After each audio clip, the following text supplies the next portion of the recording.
వెళ్ళిపోతుంటే నా కభాలన కాళ్ళ మీద పడి ఒకే ఒక్క క్షణం మీతో మాట్లాడచ్చా అన్నాడు. నాకు అతని ముఖం చూసి అతను ఏదో చాలా ఉత్కంఠతో ఉన్నాడని, ఏం కావాలన్నాను.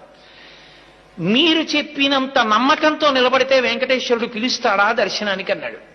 నేను హామీ, ఖచ్చితంగా పిలుస్తాడన్నాడు. నేను మీరు చెప్పినట్టు బతికి చూస్తానన్నాడు.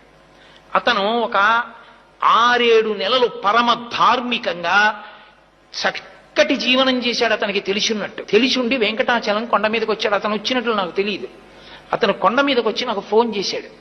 ఏమని ఫోన్ చేశాడంటే, నేను కొండ మీదకి వచ్చాను, మహాలఘు దర్శనం జరుగుతోంది, నిన్ను నమ్మి ధర్మాన్ని పట్టుకున్నాను.